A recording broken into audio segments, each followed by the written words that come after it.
feels really good to finally be on the last episode. Dude, it really does. Talk about one of the worst finales of a TV show I'd ever seen. I was thinking last night after I watched it, I was like, someone gave me the choice that I had to pick between Halo or The Rings of Power, one to watch again, just for my enjoyment, not even talk about again. And obviously neither would be that enjoyable. But if I had to pick one, I sincerely think I would pick Halo. And I sincerely think Halo was better than this. And that's bad. Well, the bar is so low. Yeah.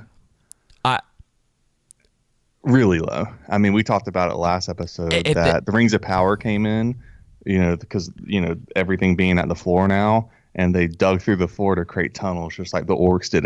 Yeah. It would be Halo, but my only reasoning behind that is because it's shorter. Mm-hmm. And surprisingly more interesting action scenes. At least you can also say that too. Like, you know what I'm saying? Yeah. So, I guess. I mean, yeah. Again, we don't get a ton of them, but they're shorter would be the main thing. That's the important point. Yeah, there's more brain dead action in Halo than there is in this, and it's funny to try to compare those two as far as because they were both terrible, but this really does make Halo look semi-competent. It really does. What you said, dude. You can tell the writers and the creators of the show, the showrunners, don't know Tolkien at all. Yeah. Because they think they do, right? And the reason why you can tell is because they use lines, and we'll talk about it later when we get to it, but they use lines from Peter Jackson's films that aren't in the books. Just Peter Jackson wrote them. Yeah. Man. Yeah, so I mean, we can. I guess we can just kind of get into it. Finally, I think I do have to say that we were wrong. We said that this show was going to be bad, but we never expected it to be this level of horrific trash.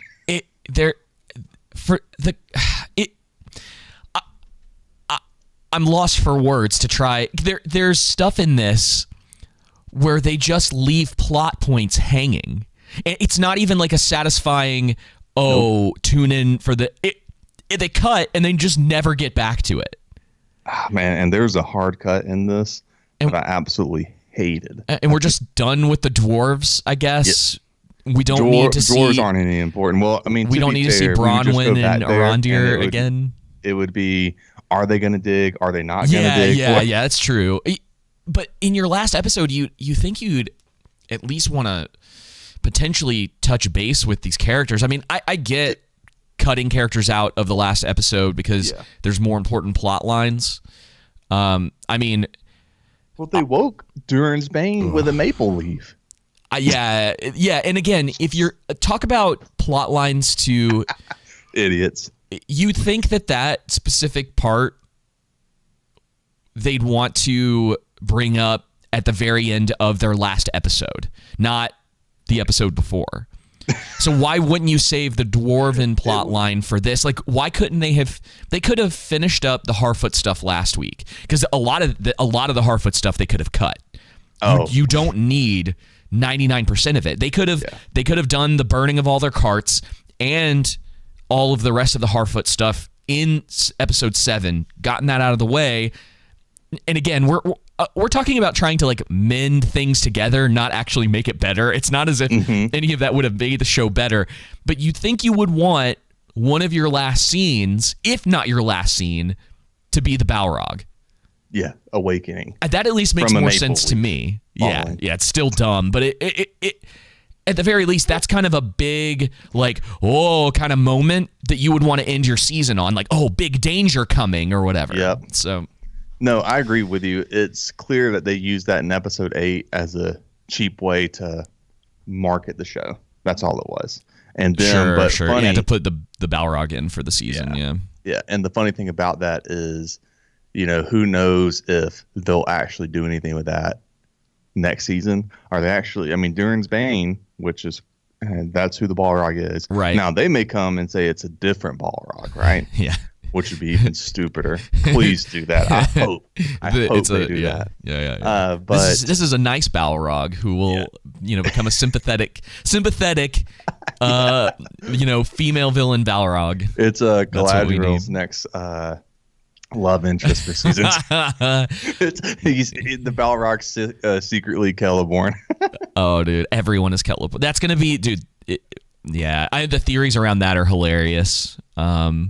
Also, we gotta mention that the leaks, and by the leaks, us, were correct in who Sauron was, and all of the people who were telling us that it was the Witch King or the King of the Dead from Return of the King or whatever. It's like, y'all can all suck it. You were wrong.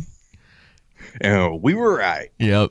I don't say cope very often, but it's like I mean, you could tell in the first, dude. I would say the first episode with Halbrand in it, like actually with him, and I know they, she met him there, towards us. No, but they kept doing, 2. Yep. It was episode 2 because that's when you first see him. But then all through the season, they kept doing he likes to forge, he likes to forge things.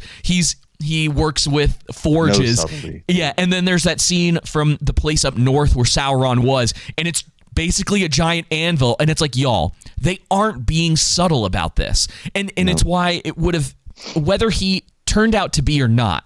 So let's just say, for like, just to talk about it for a second, let's say Halbrand turned out not to be Sauron, right? Yeah. And so they were pushing all this stuff. All it does is make it really annoying that they were pushing so hard and so obvious in so many obvious ways to try to tell you that he was, for him to turn out not to be. That would have been the only conclusion had he just turned out to be some random guy, or that they were going to head in a different direction with him. But I was telling you, Go ahead. Sorry. Well, I was going to say, right before we started recording, I was telling you that I'm very happy that they just went ahead and blatantly said it, because now there's no wiggle room for them to just change it without, they could, don't get me wrong, they could completely change their minds and try to go in a different direction and be like, haha, just kidding. Sauron's crafty, so Halbrand was just being manipulated. They could go down a route like that, but it's going to look really dumb. Oh, yeah. It's going to, know what I mean? Really done. And the problem, I think, with them being so on the nose is this show lacks understanding on subtlety. Even with the Fall of Numenor, like we talked about, when they, Tarmiriel had her vision and Numenor is getting destroyed by the ocean, right? Is that you could have easily just had Nimloth having its petals falling, and that's all you see. Sure. And it's a signal of what's coming, right? And for all the lore channels and things like that, and people who love Tolkien, they're, that's natural hype for your show. And then for the normies, they're like, oh, what does that mean? Well, and I can't remember her name in House of the Dragon, but Aegon's sister, the one that she's like a green seer, she sees in the future, and we've talked about it in the reviews that she's a character I really like, solely because she's kind of there for the audience to go like, oh man, what is she talking about? What's the beast beneath the boards? What does it mean that someone will lose an eye to gain something? There's all these little things that she's doing that keeps your interest outside of everything else that's going on with that show that's really good. It's just that little, it's like you could call them like mini mystery boxes, right? You could say it's just that little thing that you're like, ooh, I wonder what she's going to talk about this week. What's the next thing that's going to central to advance the plot, though. Exactly. Yeah, the plot's happening whether she talks about that stuff or not. It just adds a layer of mystery. It adds a layer of intrigue into what's going on, and it's subtle. She's not sitting there going, hey, next week Aegon is going to lose an eye, but he'll get a dragon. And what's interesting too is that the people who have read the books, when they get to kind of figure out what she's talking about ahead of time, or they might know already. Oh, she's alluding to this specific thing that comes from Fire and Blood. Whereas in this, it's just like Numenor's going to be destroyed. And, this show does this all the time, where it constantly has to tell you things and not show you what's happening. Yep. We get that with like how Halbrand got hurt you know? And, Oh, dude. Yeah. It's even the Gandalf scene, which I'm sure next season he'll just be revealed as a Lauren, but they've completely butchered Gandalf's origin story. And this is what happens when you don't understand Tolkien. well, and they're never going to, at least from what it seems like, they're never actually going to call him that. So they'll keep that. I mean, maybe they will. Maybe something will happen in between seasons, but they'll probably call him his Myra name, Aloran, and instead of Gandalf. But he's definitely Gandalf. I mean, oh yeah, it's Gandalf, obvious. Sure. Like we'll get to it. What they'll probably do, because they're probably. I mean, at this point, I'm like, should you lean into it or should you? I mean, you might as well now because you've pretty much revealed it. They're leaning into it as hard as they can without actually saying it because they can't. Yeah, well, I bet next season they will, or they'll change it like Bad Robot's been known before and call them something different. Which either way they go, it will still be stupid. That's the problem with having the show is people who don't understand and inserting things in a way that doesn't make sense. And again, at least if you're going to completely disregard what Tolkien did say, at least do it well. But the problem is that they think they're better than a man who spent his entire life on his works, right? And when you watch The Lord of the Rings, you don't get that sense that, oh, Peter Jackson and I can't remember the other writers' names. I know their faces, but I can't remember their names on it. You don't get that impression from them. You know what I mean? Yeah, you see that care and that passion for Tolkien comes through again because they're not approaching things, and we've talked about before, and it's been talked about ad nauseum throughout this whole season that they weren't interested in inserting their own ideas and their own political leanings into the show. When you watch the show, it's clear where the showrunners and producers are coming from, and to even disconnect from all of that, if this wasn't something that is quote unquote based on Tolkien's works, this was just a show, right? You didn't have it was exactly the same except you didn't have the Silmarillion, like none of the stuff that people are constantly arguing with us about, that it's like, okay, but I'm talking about from the show's perspective. It's not good. It's not well written. The characters aren't well developed at all. They're not multi-layered. And so it's such an interesting thing. One's motivations beyond just a simplistic surface level. Someone was trying to argue with me in one of our comments about, oh, this is who Galadriel is, and I was like, give me a timestamp where this is explained.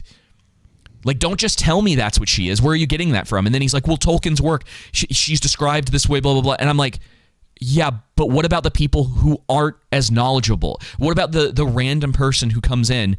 They're not into Lord of the Rings really, or they know about it, or maybe they've seen the movies and that's fine. And they sit down and watch this. What are they getting from Galadriel? What is your normal person coming in getting? Which characters are they attaching themselves to? Why are they that? And that's where that disconnect comes from, because a lot of people who like Tolkien's work are coming in. And they're writing characters in their head for the showrunners, the people who've created this. And so they're like, well, I like Galadriel for all these reasons. It's like, but you didn't pick that up watching the show. Yeah. Because that's not how she acts at all.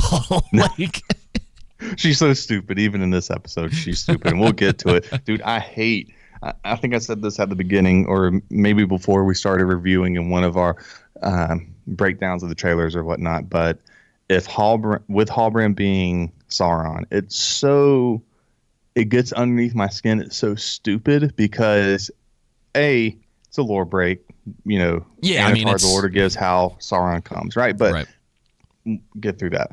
Sauron hated men. Like, okay, so Morgoth hated everyone, right? But he had a special hatred for elves, more so than anyone else. Sauron hates everyone, has a special hatred for men. Okay. And the idea that he would lower himself to look like a man is just, you guys are so stupid. Just doesn't make any sense. And I get they're probably, well, we don't have the rights to Anatar. They could have gone a different route. I don't know if it's we don't have the rights to Anatar or what bullcrap if it was a creative decision. Probably a creative decision just to make Sauron or Halbrand being Sauron's origin story is he's an incel. He gets rejected by a woman, and is he gonna go good? Yeah, and all that stuff. I know. It's juvenile writing to have Sauron have a love interest with Galadriel, especially during all this time. None of this is happening. It's completely made up. Sincerely, this is fan fiction in its worst form. There is nothing about this outside of names and locations and maybe something here and there that is Tolkien. Yeah, they literally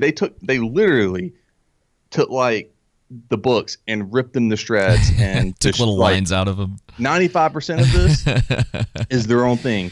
Well, maybe if I'm being generous, 5% is lore based. Yeah. So I always want to kind of, and it's not about to defend the show, but the one thing a lot of people have to remember, because we've talked about it with themes in the past, and I talked about it with sort of the mystery aspects, I think, on the last review. We always have to be really careful that it's like, you can have a character who, let's just say, like, kind of personifies the quote-unquote like incel characteristics. You can make him a villain. You can do whatever you want with them, because just like we've talked about with Game of Thrones, the idea of patriarchy, or what's the inverse of that? Matriarchy. Thank you.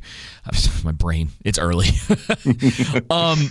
You can have these things as plot points for your show. Right.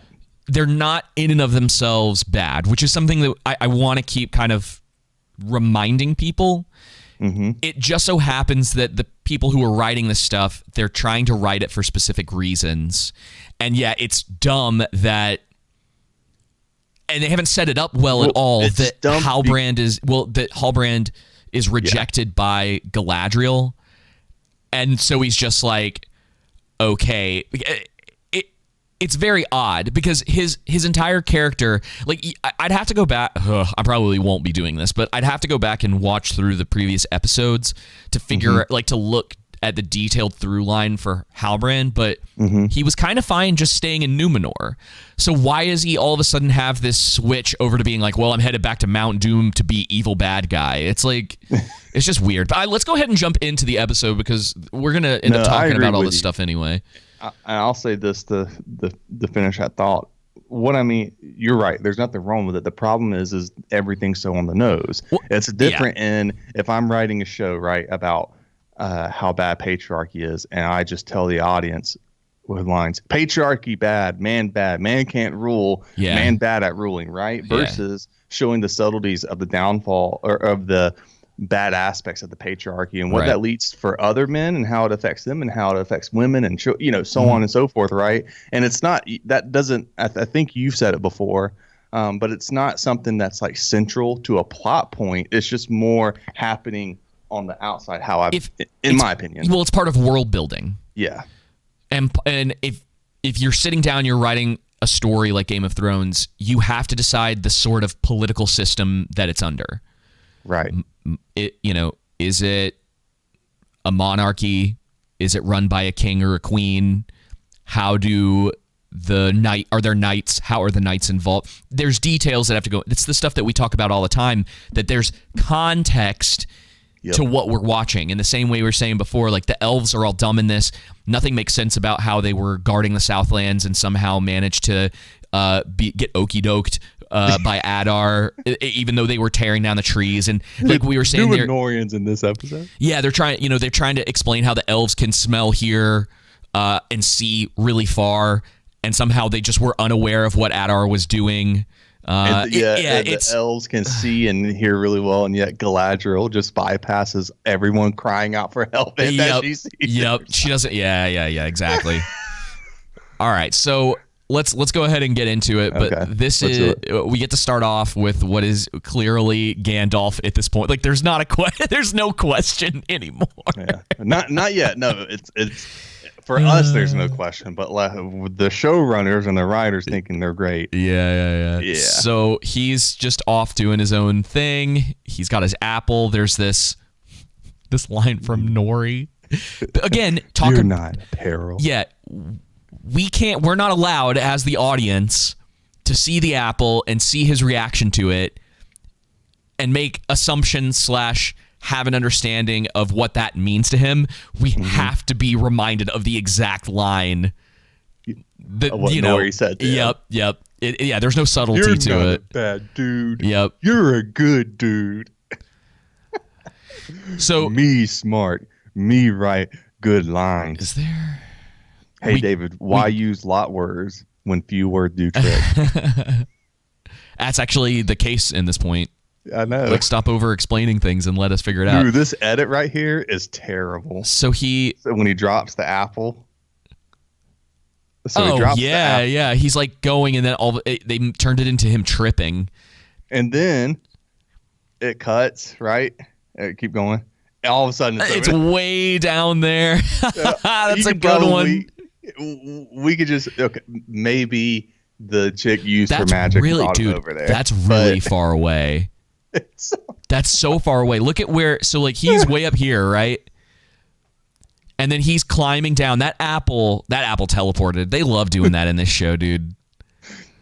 Teleporting Numenorians and teleporting fruit. Oh man. Oh, I didn't mention this before, so I'll tell everybody this because I'll have to explain it when we get to that part.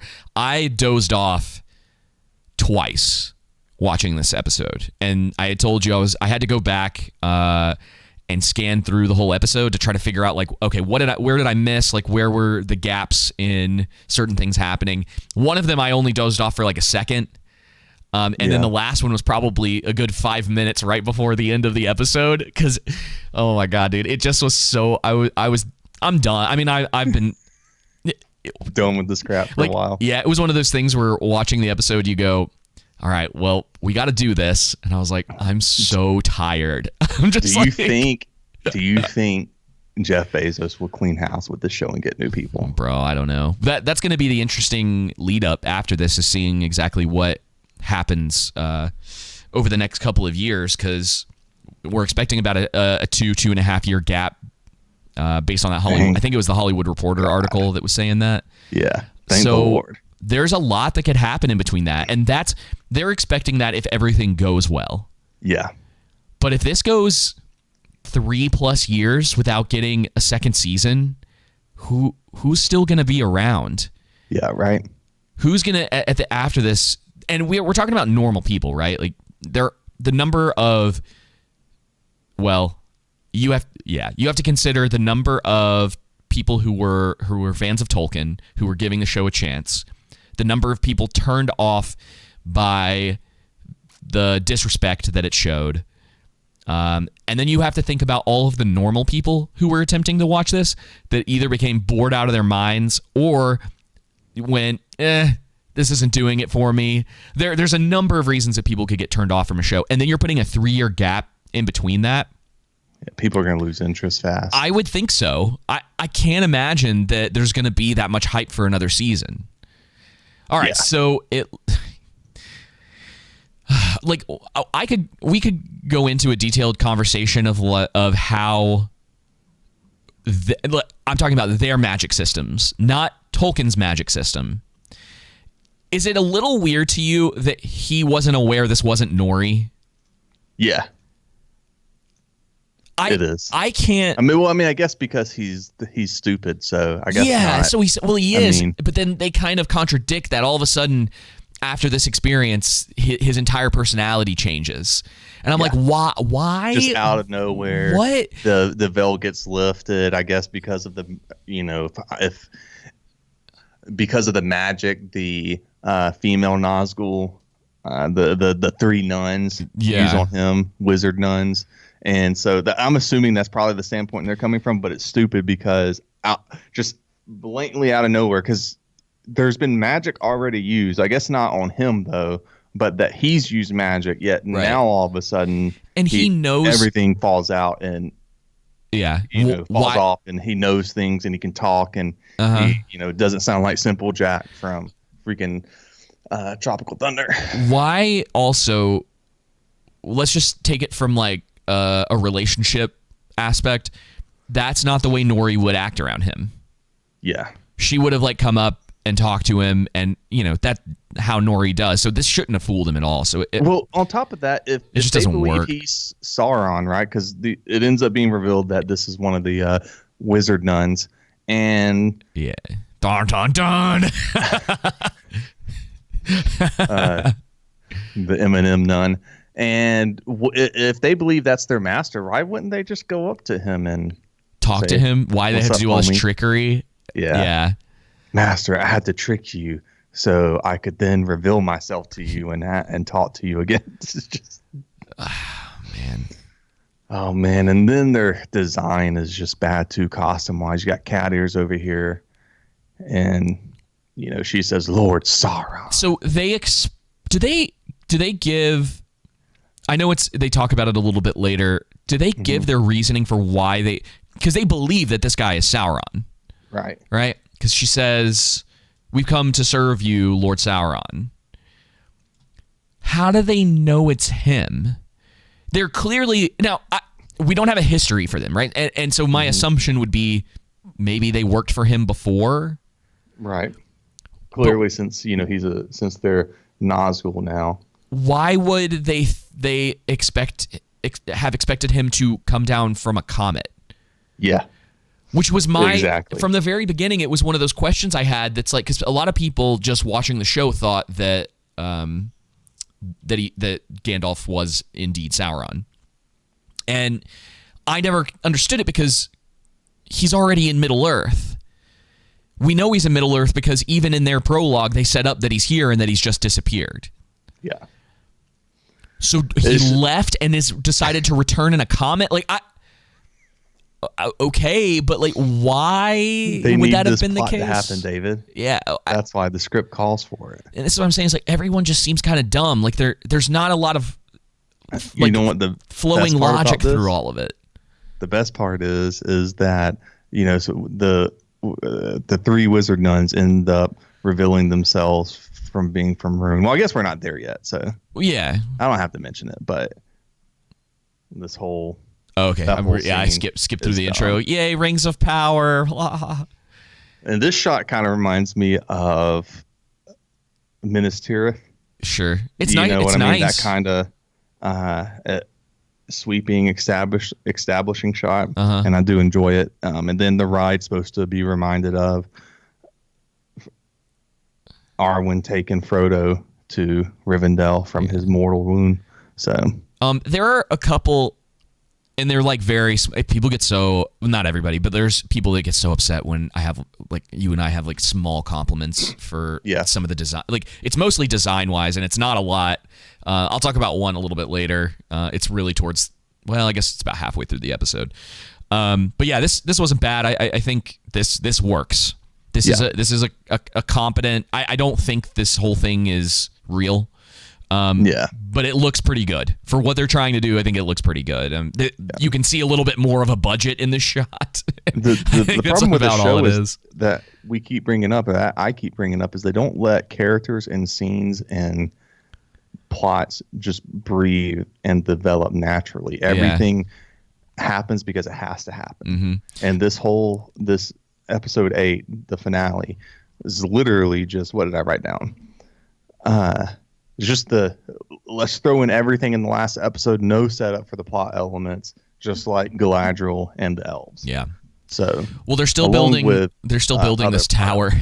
Did you notice that? It's like this thing that they erected in like a day, and now it's taking them forever to finish it for whatever reason. Oh man!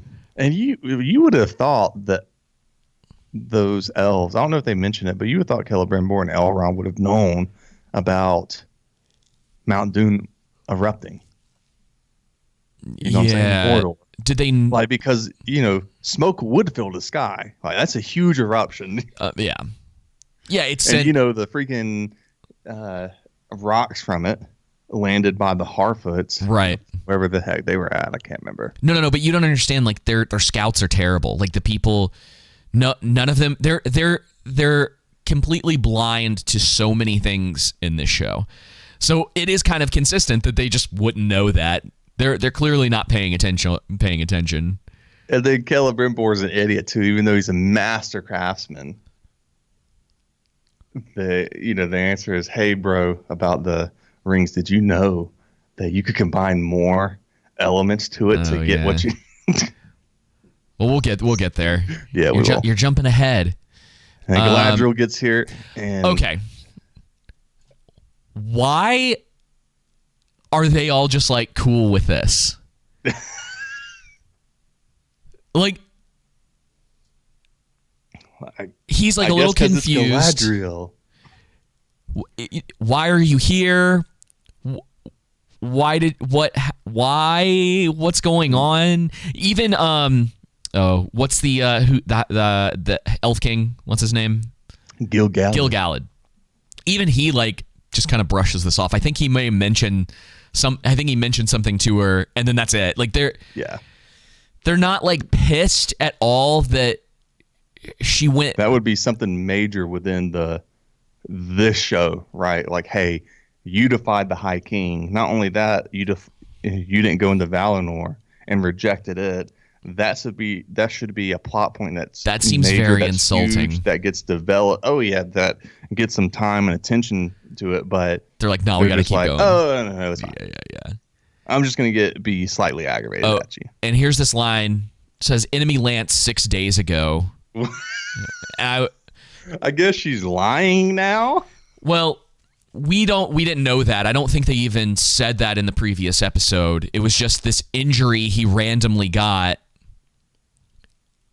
And it, for one... But how did Galadriel see that it was an enemy lance? Because he wasn't injured until after the volcano explosion. And she's there just, taking it, the whole pyroclastic load in her face. And well, you have to... The problem is that now you have to assume that at some point he said that he like just told her what happened, and this is the thing.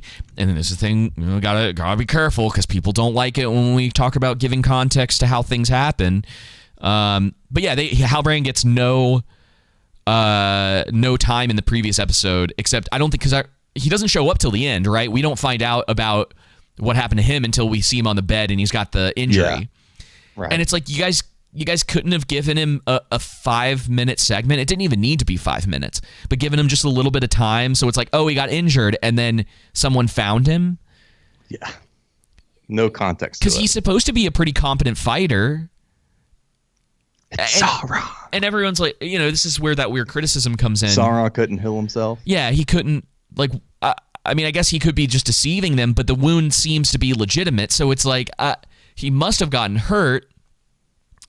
And it's just odd, yeah, that they wouldn't allow us to have that context, that couple of seconds, because God knows that previous episode, all people were doing was walking around in the orange Cheeto dust. You couldn't have given us an interesting, and this is where it doesn't make sense to me, right?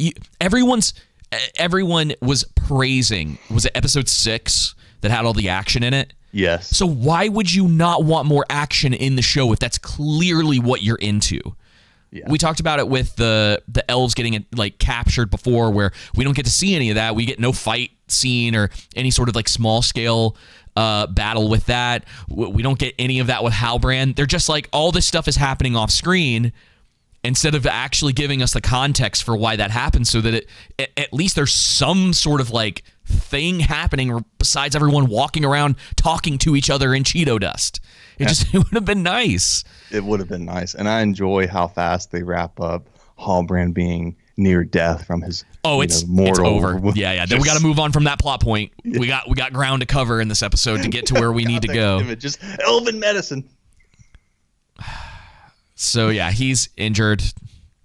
They just all take her word that he's the king of the South Winds. You would think the Elrond, Celebrimbor, these elves that have been here for a long freaking time would have some semblance of an idea of the Southlands, and is this really true? Well, you think they would know about the king of the Southlands falling over 1,000 years ago. You know what I mean? And you would have thought that Galadriel would have been able to figure that out in Numenor when she was in their hall of freaking historical documents, whatever it was called. in this that's show. a good point. Yeah, but that's just not a thing.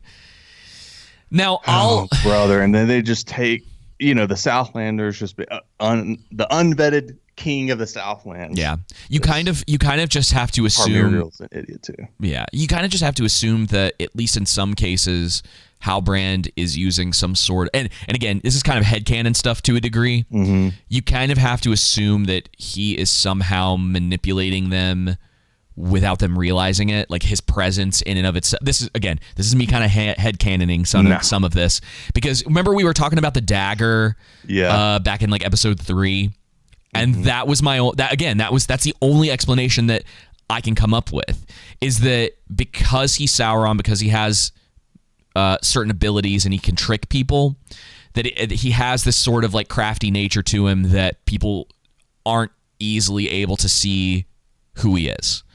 Yeah. And again, that's me having to be really generous and stretch this out. You're correct, yeah. But that's what you have to go with. And in a better script, that would have been the case. Yeah. That they would have considered, all right, how do we make sure that, since Halbrand is Sauron, it's like, how do we make sure that it's shown that he has sort of this way with people, and that people are easily deceived by him. You could have set it up. Remember back when in I think it was episode 3, where he's trying to get that crest. They could have broken away from that whole plot point that they had, and while he's talking to the guy who's in charge of that, just slide his way in. You know what I mean? So it's like, the whole King of the Southlands thing, it's like people just kind of seem to believe that that's the case, and it's weird, right? And it seems off without any logic and reason to it. Sure, and you could have established that, and then with the reveal, and again, this is just totally you'd have to rewrite most of the script to get any of this to work, but you could have established that to be like, there's something kind of intriguing about him. Why is he able to do this with people? Why are they constantly, you know what I mean? Instead of being like, look, forges. We have a shot with Halbrand and there's a forge behind him. What could that mean? Yeah. He has an S on his forehead. What is that? You just saw him inscribed Sauron was here. 2074 or whatnot. So, and now Elrond. Yeah. Go ahead. Is it Elrond that says this? I should have trusted you. It is a mistake I will not make again. What are you talking about, bro? Everyone just they always just trust Galadriel, just without any question. Like, hey, like, you really jumped off a ship. You met this guy, because I'm assuming she's told him everything at this point. And even Elrond's not like, so this guy you met in the middle of the ocean happened to randomly meet. Yeah, and he's told you he's the king of the Southlands. Like, you go through all that, and he's not like, there's some weird stuff. No, he didn't tell her that he was king of the Southlands. Remember, Galadriel went to the Hall of Documents and found his sigil. Right? Yeah, that sigil, and said, "You're the heir of one of the royal bloodlines of freaking." Right, but he let her believe it. Tar-Harad. Yeah, he let it. Yeah. So it's still. I mean, it's basically the same thing. Yeah. I mean, he did tell her, "I got off a dead man." Yeah, which is that line in here, and you're like, she just easily believed you, dude. I cannot wait till we get to it. Okay, I'm gonna save it. There's so much I want to say, but I'm gonna save it. But yeah, this is just. I swim. The only thing we can do, swim. He just. It's so stupid, man. These aphorisms in this show, man. I am. They love their water references, like, and then all of a sudden, Halbrand's. So this is one of the things I want. Yeah, he's totally fine. It's not a huge big deal to me. It's just funny how, they make it such a, he's near death, and there's it doesn't have to be a whole episode given to it. That's not what I'm saying, right? Or that we're saying, but a minute or two of just context of kind of like letting the stakes and the tensions build there's- naturally, kind of there's like you no get with stakes. Frodo when he gets stabbed, right? Right. There's no stakes in this. Yeah. We're beyond that. I will say I don't mind the set for his little thing in Forge. here. Yeah. I remember like I was Good design. Yeah, when I was scanning back through this, I was like, oh, okay. I was like, this works. I was like, I don't really have a problem with this. It's better than a lot of the stuff that we saw in with the dwarves. Yeah. Which we've talked about a lot, where it's like everything in there. I'm like, I can't bland. even. Yeah, I was like, I can't even get behind that. This is the way that the dwarves would have designed the places that they live, and Well, especially Khazad-dûm, which is supposed to be their height. There's hardly any splendor to it. Mm-hmm. It's just very bleh. some of this is still pretty It's a cheap. cave. Yeah, and some part of it I think is the way that this is. A lot of the show's filmed. The digital camera. Yeah, I mean, there's stuff that you can do to make things look better, but there's a lot of stuff that's just real. Some of it is just that the design is cheap. I mean, you look at these stones or whatever; those looks that looks not terrible. It looks like candy.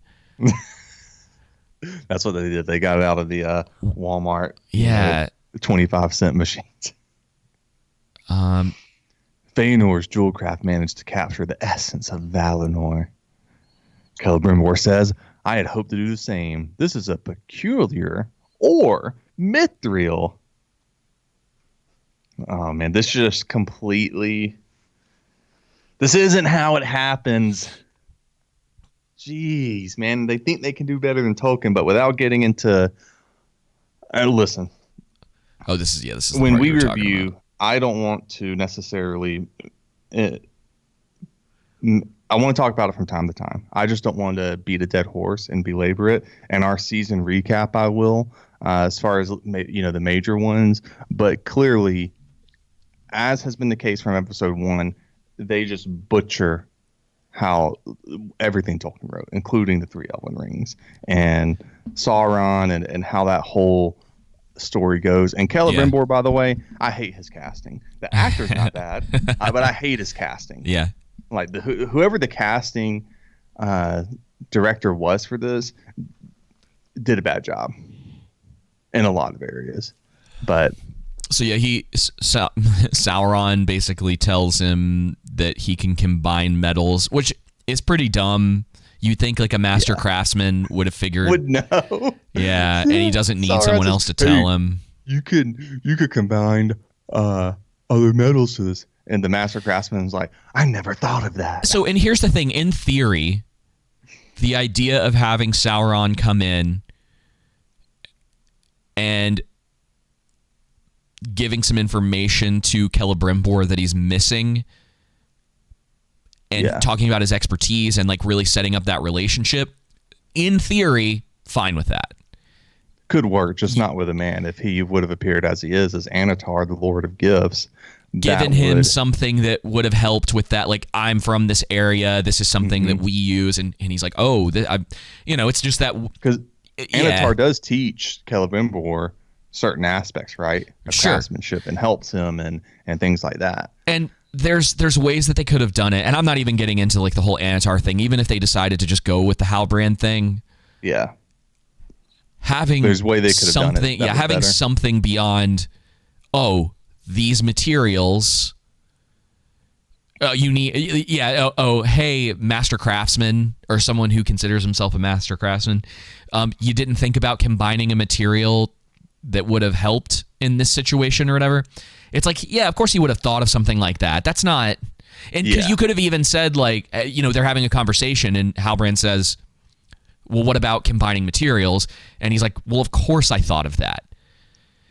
You know what I mean? And then maybe there's some sort of, you're right. It's like, a gift is given that's like, well, what about this? And they could have even done something dumb where they're like the little like emblem that's supposed to be from the Southlands. It's like, maybe it's a rare metal that they don't, you know what I mean? There's so many things that you could have done to possibly work that in there that would have worked better than like, oh, you weren't smart enough to realize you could just combine certain like metals together.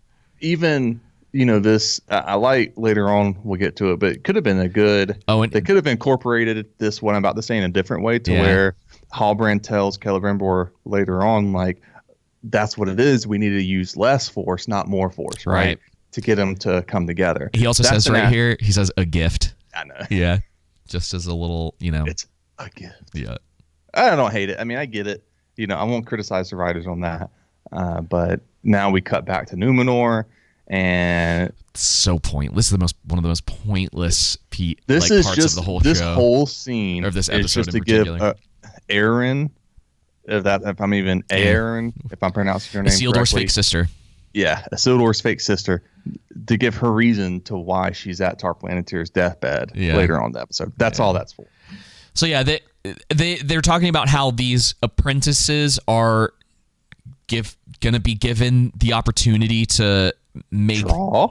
Well, I think the idea was that they're maybe like building a statue in his remembrance or something like that, because she says draftsmen from across Numenor have been summoned to capture his visage so they can propose a design. Of all the apprentices, you have been chosen to propose one as well. And it's like, why? Don't you have people who they're apprentices? Don't you have people who are the masters of their craft to specifically do this? So that's what I mean when, I talk about in this episode, it's an all finale episode. Let's get rid of as many plot lines as possible. Right. But there's no setup for the plot element. It's not proper setup because we don't get to understand how good is she. It's useless. It's just useless. Her position being an apprentice. Is there something that gets her and these other people, the ability, and we don't even have to be shown the other people, just her the ability to, get to this position to where, they're going to allow her to do this. And then they should have. I wanted to. Go ahead. They should have gotten her to draw the painting that's in that one room from earlier in the show, because she's clearly she can draw better than the person who painted. You remember that thing with Elrond on the Dude, that's funny.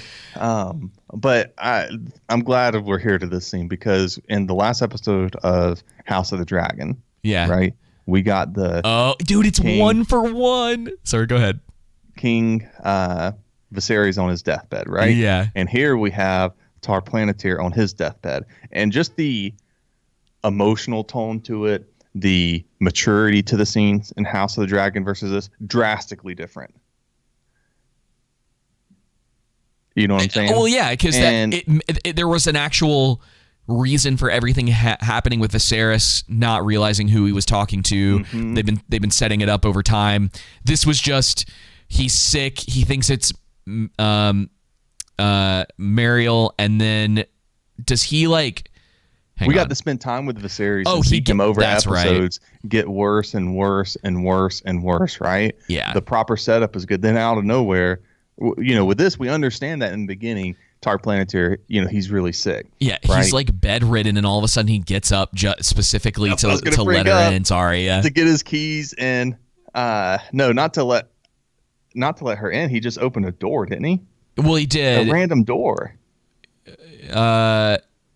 Come, you must go up, but don't do as I did. I looked for too long, and now I cannot separate what is from what was.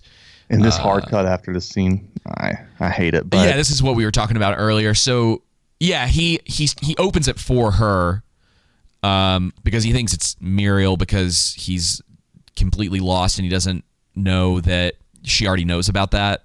Mm-hmm. Which again, there's nothing to really complain about there. It's more of just like how convenient it is that she in particular is the one that happened to be there. Didn't she yell for the handmaiden to come up? Someone to come up? Oh, yeah. She yelled prior to this, and no one comes. Yeah. There's king that's on his deathbed. He doesn't have a guard. He doesn't have anyone that's close by. It's just, And then he's supposed to be bedridden and sick, and he just gets up like it's nothing and opens this door and key and then comes back. Whereas with Viserys, you saw his struggle just to do anything. Yep. And this is just the end of it. This goes nowhere. Yep. It goes absolutely nowhere. She pulls it, and we know what it is. It's we already know. Why didn't they marinate? Well, why didn't they let it? Why didn't they allow her to pull that off and at least show it, so like, oh, and her reaction to like, oh, what is this? Like, yeah, I mean, just they cut the scene too early. Yeah, it was clear it was just a plot device they needed to happen. Because I'm assuming that this is going to show Aaron going fake Sildor, being on the side of the faithful or something like that. Well, yeah, because they're going to know about the fall of Numenor, so they're going to try to stop it, and that'll be a plot that I imagine that'll be a big plot point for the next season. Is like her and her brother trying to convince Alfarazon, and that's going to put tension between her and Kevin, because Kevin will probably be on Alfarazon's side. Like there'll be some reason to have that happen, and you'll have the Numenorians basically in their own version of a civil war. Dude, what's so funny? I would imagine by the time season 2 of this comes out, House of the Dragon might be done. Like they're gonna be a full season ahead of them at this point. And if they keep that consistency with what they've been doing through the show, right? Like they don't even have to, at this point, they don't even have to attempt to rise above where they are. It'd be great if they did, but if they were able to keep that level of consistency with their character writing, with the intrigue of the show, they're going to be in the heads of people for a couple of years before we even get season 2 of The Rings of Power. Yeah. It's crazy to even think about that. It is. It is crazy that they started before The Rings of Power, and there are going to be 2 more episodes after this finale, and they're doing way better. Yeah. Now we have moved over to the elves again. Yep. With Gil-galad looking at Mithril. The magic rock. Yes. And Mithril. They're having a little meeting. Look how awkward Galadriel looks in this. She is so stiff. Like, it almost looks like she wasn't in the original scene, right? Like they had to use CGI to put her in, not like CGI her, but you get what I'm saying? Yeah, that's just how stiff she is in the scene, though. And no one was like, "Hey, Morford, like, you look a little tense. Let's try it again. Relax a little bit." And then Celebrimbor's like, "Perhaps a crown." He is so dumb. Dude, I'm telling you, man. I was about to look up something, but yeah, it is pretty dumb. I think that's when Gil-galad says to Galadriel, "You should not be standing here at all." You would think the king would be extremely mad at her. Because of what she did. For giving up such a high honor he gave her. You know what I mean? And within the show, right? Like using the show's own logic, you would think there would be some sort of consequences for her, but that's what we mean. Galadriel never really faces hardly any consequences for her actions, regardless of the show trying to blame her for Mount Doom and everything. Even though it's like, well, Mount Doom clearly would have erupted anyway. It's not really Galadriel's fault. And this is the thing.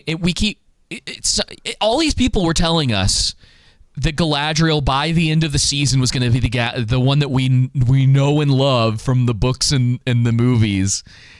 And it's like, but she's not. Yeah. No one questioned her about anything. In fact, Elrond blamed himself. Yep. There's no punishment for what she did. No one's annoyed by her. Yeah, and they're all just like, she's in on everyone's plans now. I guess they were convinced by Mount Doom exploding that she was right. Yeah. But, and then also you have like the mystery goo that we get no real answer for this season. Yeah. Exactly. I thought that was going to like play into something with well, that's what the Mithril gets rid of, right? Because the mystery goo, how they shot it in that episode is that Linden, the leaves of Linden were infected with the goo too. Right. And so were the Southlands. But I guess the assumption was that something or someone was causing it. Yes. Which could still be the case, but it's like we don't even get an answer for that, like a clue into. No Adar in this episode either. Yeah, he's done for the season. He got what he wanted, man. Yeah. And yeah, not even like Sauron is back in the Southlands by the end of this episode. Not even a confrontation between the two of them, like a moment where they meet. Oh, Some I sort hope of he's revealed to be Celeborn. Dude, I do too. I think it would be really funny. It would be. Oh, This is the power of the unseen world. Yeah, and Blatch was like, I've heard that before. Yeah, who told me that? Yeah. You are hereby commissioned to stop all of this immediately. And what's the reason that Gil-galad gives? Because having a mithril crown is too much power for one to have. He's just given up, it seems. Yeah. That was what I got out of it. So let's see. His whole motivation for Elrond and Celebrimbor going to the dwarves, right, was to get mithril so that his people could live. Right. Now they have it, and they're trying to fasten it in a way for their people to live. And Gil-galad's like, no, it's no. Nah. Let's just go back to the Undying Lands. Like our time is over. The end of discussion. What? And also, what's the proximity? You would think, okay, I thought they were going to go the route of, oh, okay, I get it now. What they're going to do is they're going to give the 3 elven rings, they're, with the mithril in it, to the 3 elven rulers, right? Yeah. Which is fair.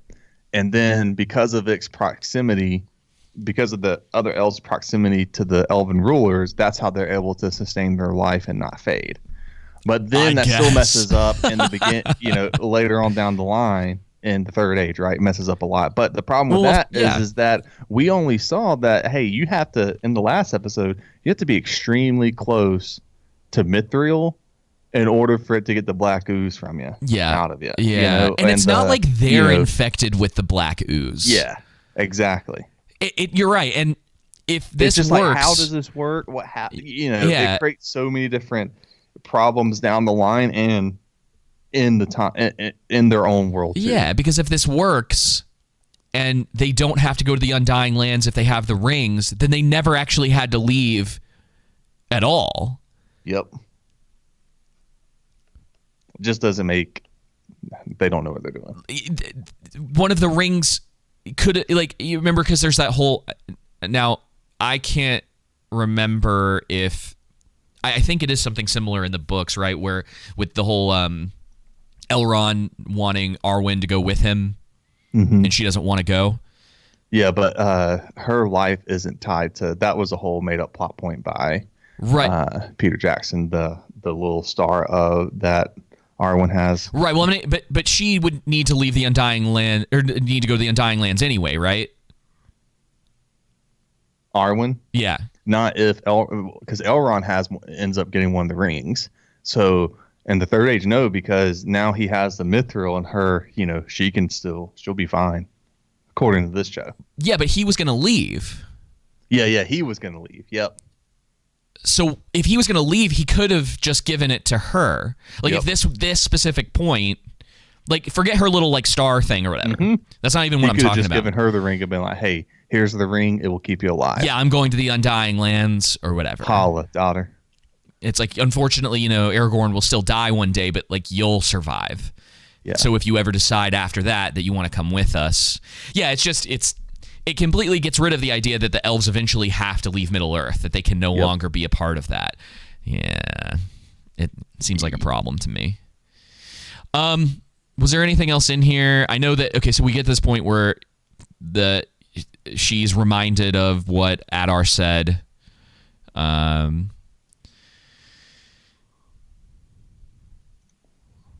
believe those are my words. And then she gets... Why is the Halbrand thing brought up? Because I think he's the one that said... No, it was Adar was talking about that was what Sauron wanted. He wanted to create something in order to have the it's not the power.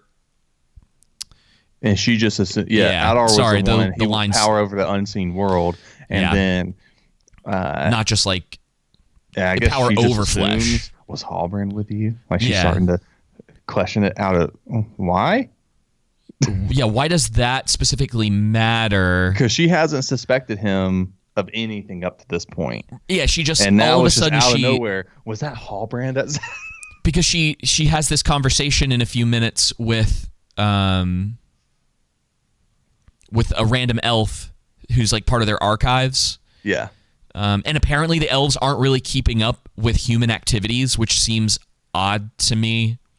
Seems pretty dumb, doesn't it? Especially in the Southlands, because they've been there for a really long time, ever since the fall of Morgoth. A watch post. Yeah, multiple. I think it's more than one. The elves aren't keeping up. They're like, no, bro. The plot says that Sauron has to come back. Yeah, so she's looking at him, and now all of a sudden she's suspicious. And someone let me know, like what is driving this all of a sudden? Why isn't Gil-galad at this point? Galadriel's come back, right? Yeah. Hey, bro. Why wouldn't Galadriel tell them about what happened tell Gil-galad about what happened in and Celebrimbor, what happened in Mordor, right? Yeah. Hey, some dude's back, has orcs. We need to take care of this problem immediately. While they're weak. You know what I'm saying? That doesn't matter. I really don't understand. Yeah, you would think that they would. No one has armies in this, though. Yeah, the armies, that's true too. Our armies hardly exist. I thought there was a part in here. Maybe it's after the scene that we're at where she. Oh, it is. Yeah, sorry, I'm getting the timing on the episode confused. Because it's right after she has this conversation with the random archive elf. Yeah. That she runs in Hallbrand. So oh yeah, she's like, hey, go to the archives. Yes, I need someone to let me know if they think there was something else that would have caused her to have suspicion, because she was all on board with who he was, and then all of a sudden that flips. Yep. With just randomly, just because Celebrimbor makes a passing statement. And Adar, I don't think she ever picked up on any sort of relationship between Halbrand and Adar. Yeah. So I don't know where that connecting tissue is. Okay, so yeah, she has this conversation with the elf, which is kind of interesting. She says, "I need royal lineages, bloodlines, anything you can find on the Southlands." And he says, "Our records are limited concerning the mortal kingdoms." So wouldn't she know that? Wouldn't that exactly? And then didn't she already look at his royal lineage she was convinced. Numenor? Yeah, she was convinced of it because of Numenor. And now all of a sudden, it's like, nope. Never mind. That's not actually the case. She's supposed to be like thousands of years old, and she didn't think about this 4 or 5 episodes ago. And if they're let's say this, idiot, their records are limited concerning the mortal kingdoms. It would seem that Numenor's were better, because that's how she found that out. But then you mean the realm of man would have better records of man's history than elves? I guess, but like the Numenorians in this are isolationists. So like yeah, but you would expect, you're right. The Numenorians, you would expect them to have more records than the elves. Well, in this, I would expect it to be the other way around. You would? Because the Numenorians are isolated on that island, and we don't know how long they've been there based on the show, right? Well, I guess because they come from the Dane, and what the show has said is, Numenor was gifted to them. Has the show said that Numenor was gifted? I think. Well, the painting, I think, is the thing that mentions that there was a connection. But this goes back to timeline issues and. I don't know if I was just I didn't know if I was bringing what I knew from the books into inserting it into. I was trying to think of if the show actually. I think they mentioned it. I think they mentioned briefly. It, but I don't know what the timeline is, and where they're at now, they're pretty isolated. Whereas the elves are living in Middle Earth. Yeah, the elves are living in Middle Earth, and I understand the connecting tissue you're referring to is that it is plausible for the elves to have some, but I would assume that the Numenorians, before they became more isolationist, and again, you would have to do a better writing to say, hey, we've been this way since we've gotten the island. Well, there would have to be, we needed timelines, we needed years and centuries. The whole history of their ancestors, which I would imagine if the show was 1,000 years into the Second Age, that they would have the records of that, at least regarding Halbrand. Yeah, his And the lineage, some sort of lineage. You would think that it would be there. But that's the thing, is that either way, But hey, Numenor seems to have better records than the elves do. but Galadriel, bro, I mean, you got to think, Galadriel and the elves, dude, they're extremely stupid. They didn't know for thousands of years that the sigil of Sauron was a location in Middle-earth, stood for, Mordor. And so it's really difficult to expect them to actually read lineages. Yeah. And to have them and to keep records, because apparently Galadriel's an idiot who. Well, she couldn't read a map until it was like somehow became. It's that thing we've talked about where characters are dumb until they're needed to figure things out. Yep. So she's hunting for Sauron for a really long time. She has this mark. It never occurs to her to look at a map or that that emblem actually looks like a specific part of Middle-earth. This place she's been scouring forever. Yeah, even if it's not her, it makes more sense for that. But again, I think in the first episode we get our elven scholars search their records, right? Mm-hmm. And none of the scholars knew. And then in that, they didn't, when Numenorians were friendly to them, they didn't think to talk with them. And even if they're not, that would have come up. She could have gone to Numenor to be like, I'm on a mission. We used to have this close relationship. Can you give me information about this? There's lots of issues with the plotting in this. Like, it's unbelievable. Yeah. Also, this line is really interesting. I missed this the first time watching it.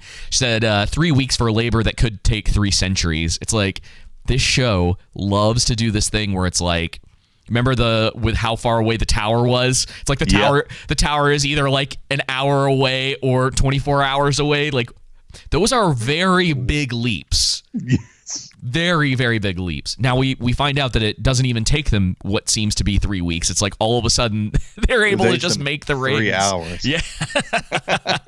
Because they're super dupes good for the plot. Yep. Speak of this to no one. So let's see here. Halbrand says, that he's just amazed to be working with the Elven Smiths and Aragion.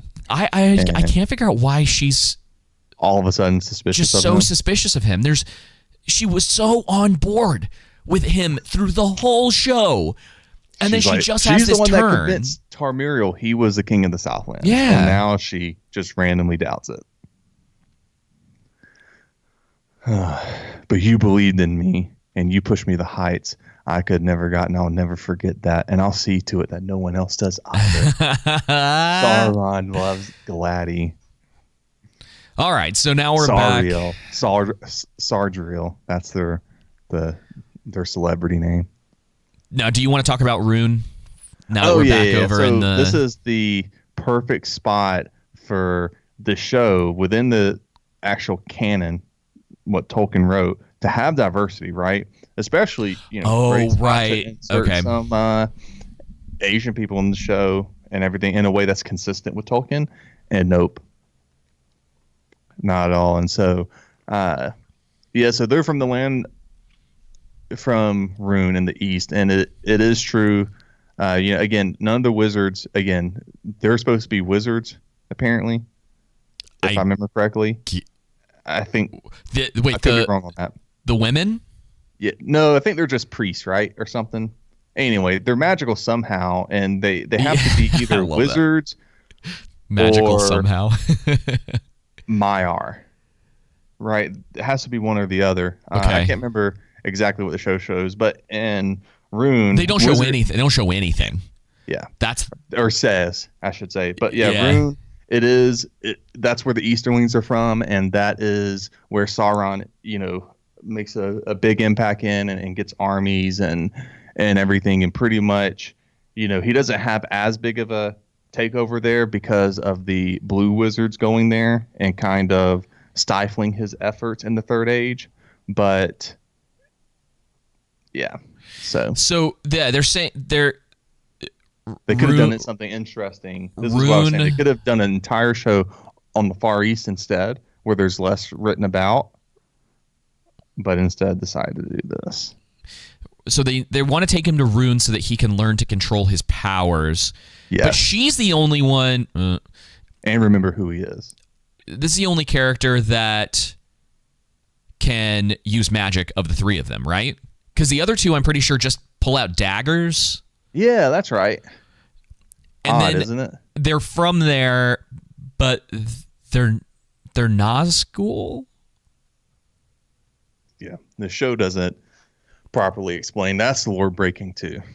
So Why? Yeah. So if they're from there and they're not just lying to him, why are they Nazgul? Because David, before men were evil, women were evil. Heard. Gotcha. So they hear. That's what the show is communicating. Before man was ever evil, women were. So they were the first ones that became Nazgul because we got to show how powerful and strong they were, which they end up getting blasted away pretty easily. Bro, also, they set this trap for them, but there's like no time in between when they find out that Nori and her friends are here. Because Lenny Henry's watching them. They make that clear. He sees them. Wouldn't he have noticed it was a trap? You would have thought, but I guess, I agree with you. Better writing would show what's going on as to why he doesn't notice that it's a trap, right? But it just needs to I'm happen. assuming it's That's magic. Well, yeah, I guess. Yeah, that's what we have to. Yeah, you have to chalk everything up to like magic, because what else are you gonna do? It's a fantasy story. Don't think about it too much. Nori and Sadek are trying to release Slim Lady dressed up as Gandalf, and they're like, oh crap, and then isn't this where Sadek gets knifed? Yeah. And I'm like, oh, he's dead. Yeah. Well, I knew at least one Harfoot was dying in this episode. I was just kind of waiting to see who it would be. I thought they were going to take out a bunch of them, which was really disappointing, but I figured it was going to be someone was going to die too, but it looks like, I thought it was going to be Nori's mom. It looks like that he's going to die. Like he's dead now, or severely injured, right? And then it's for the already next 30 over. minutes of this plot point, it doesn't matter. It really doesn't. So so hang on, I'll slow it down a little bit. Right here. Oh man. So she steps out from behind this tree, throws that thing right past Nori's head. That angle is terrible, by the way. And he's just done. Yeah. He's like, oh, that's not a bee sting. Whoa, there he goes. That's not a bee sting. He should have fallen off the cliff and said like one of those lines or whatever, like nobody walks alone. And then the Harfoots start dancing around him. You will be remembered. Yeah. Oh man, I just could care less. Yeah, no one cares about his death because there's just no good character writing. So this is where we get the indication of him being Gandalf, and there was one thing in particular that they show. So yeah, they just go through this whole thing. You know, they're in their magic fight. This isn't really like anything suspenseful. It's not that important in the long run. It's just the fight. Yeah. Also, this lady should have wiped the floor with all of those Harfoots. There is no she can literally blow some dust in the air and light everything on fire.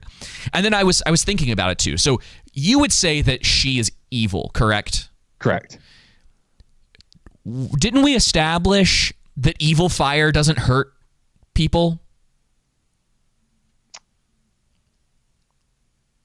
I guess so. You would have to go off that. I mean, I think it's that it doesn't give off any. It gives off no heat. So, but I think that's probably just specifically for for the fortress of Entumo and that they showed. But that's not what they said. No. What they said is, like when there's evil around, like fire doesn't give off heat. And if it's not giving off heat, then they tried to pull that. I think it was the evil was like the evil was so dark in this specific area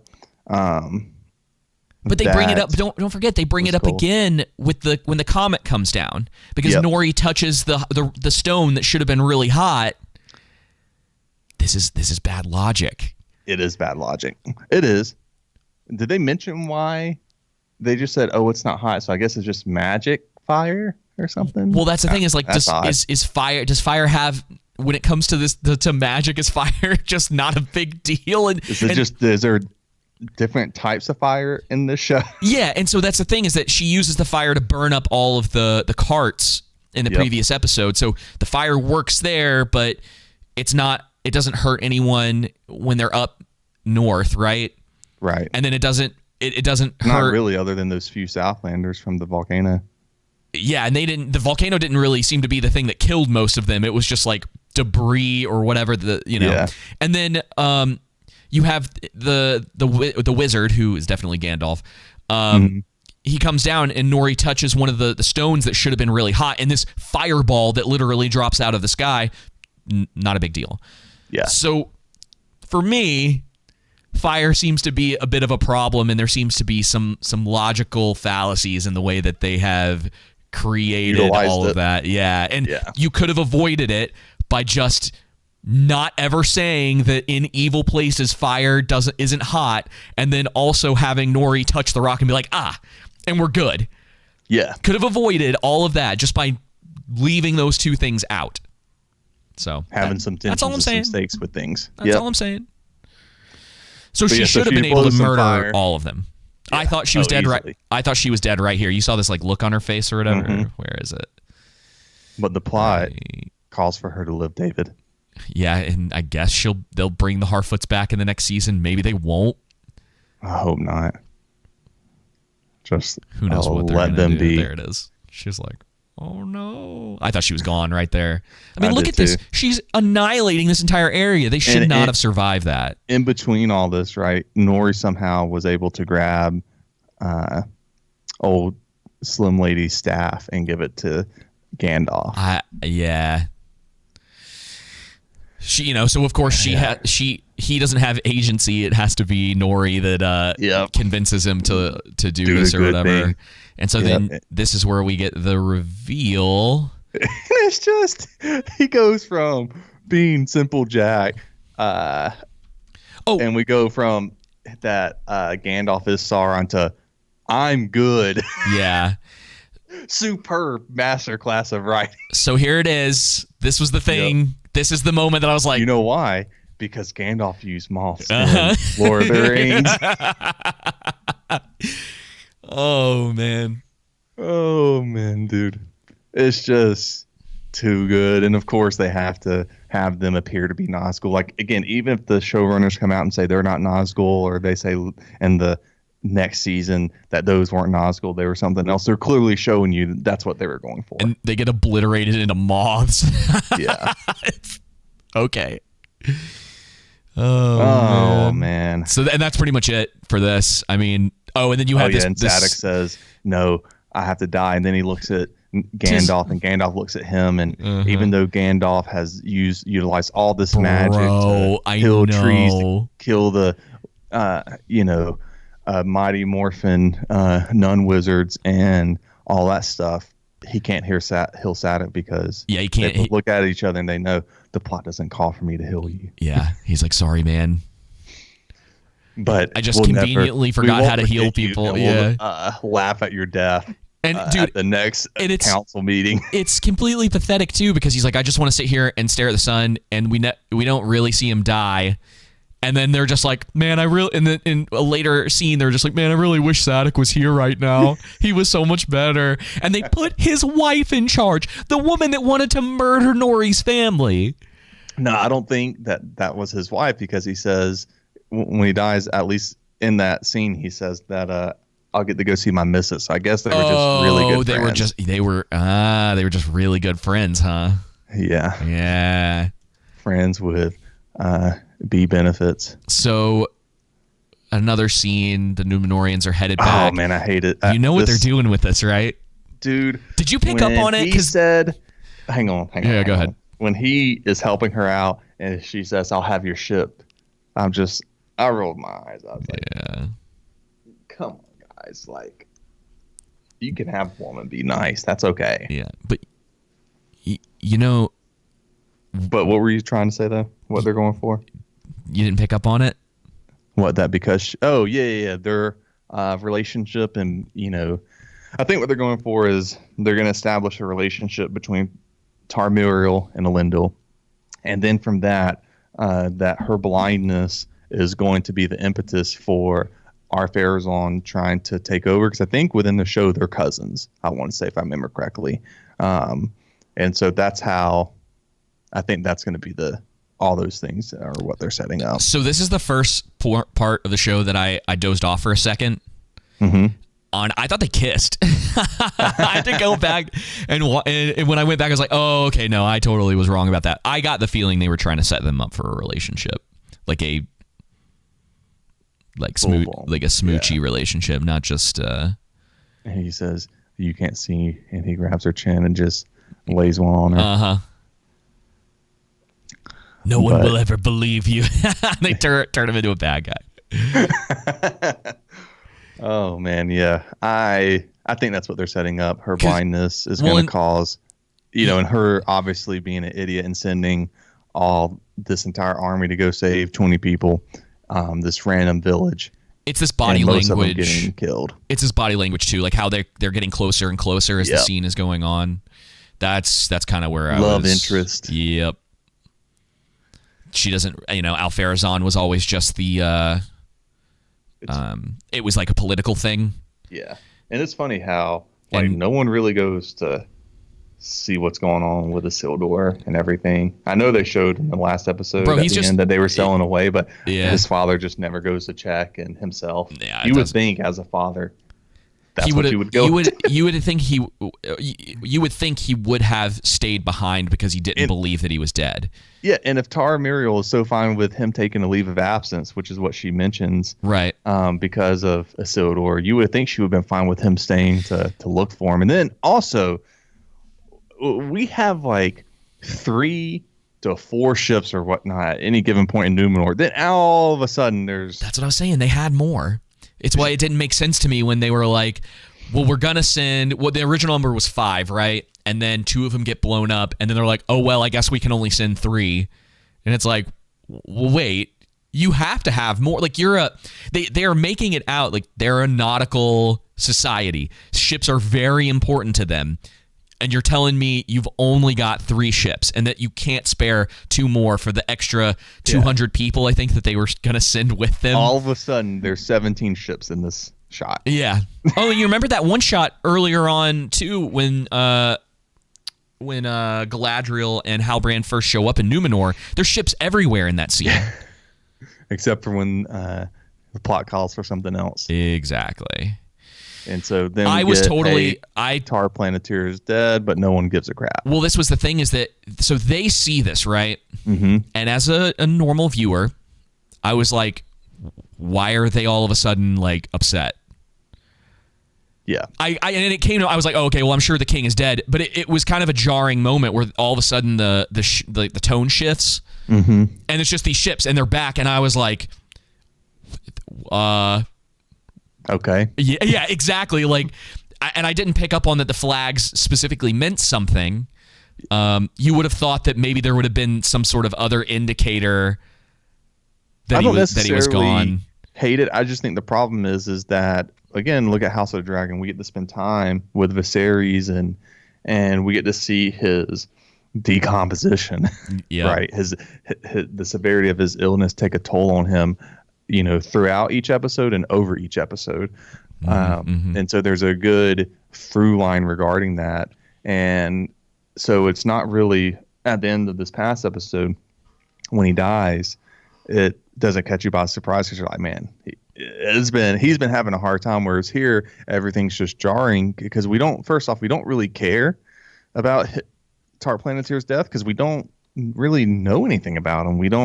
It's more so connecting through it because of Tarmuriel and Ar-Pharazôn. But again, we don't really spend that much time with the characters to develop any context around them and to where we would have any sort of connection to them. You know what I'm saying? Any of the events that happen to most of the characters in the show, they haven't built them up enough for us to care when something specific happens to them. Yeah.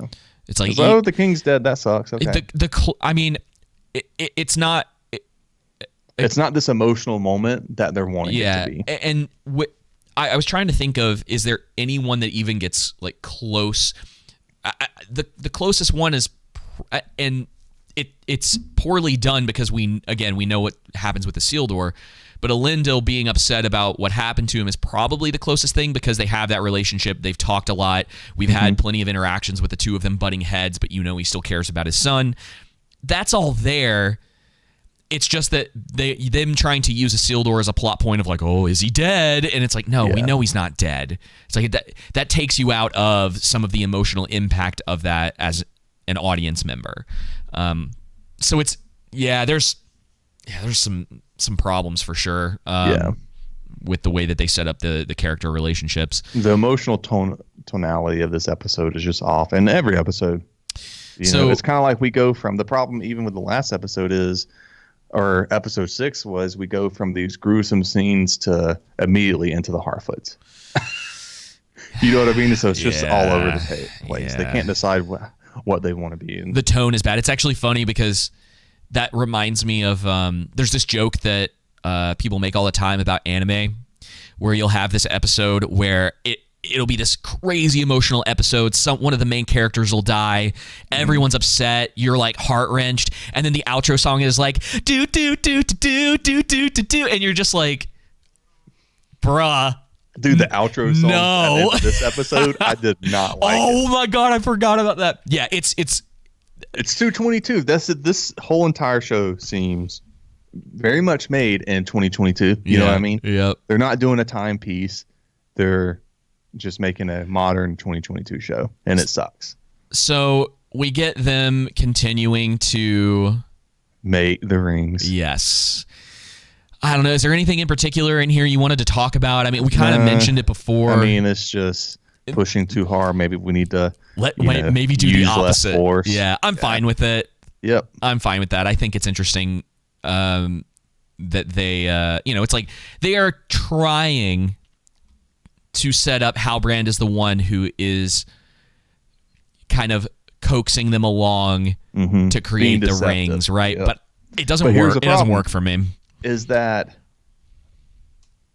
Sauron doesn't know anything about the Elven rings. They're made in secret. Celebrimbor made them in secret. Right. So, anyway. Doesn't matter now. No. Oh, and I love that this guy... So, she's supposed to be doing this, like, secretive thing, right? I guess, with the I don't archives. know. Are they making... Did they say they were making rings or just doing a crown or something smaller? And no, because I think he mentions earlier on that...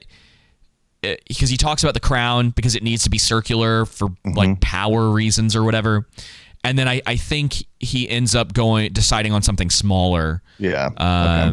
Because of the material, but that might be later because they have the conversation when she decides to melt the knife down. So that might have happened then, and right now they're just trying to figure out how to get the two things to melt together, to get everything combined.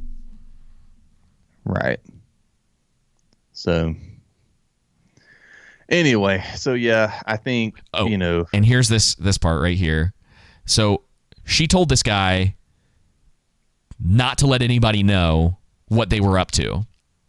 He just comes right here in the room. There are how many people in this room? 1, 2, 3, 4. Besides her, at least 4 other people in this room, including the person she's suspicious of. Yeah. Who looks over his shoulder and Here's another one. sees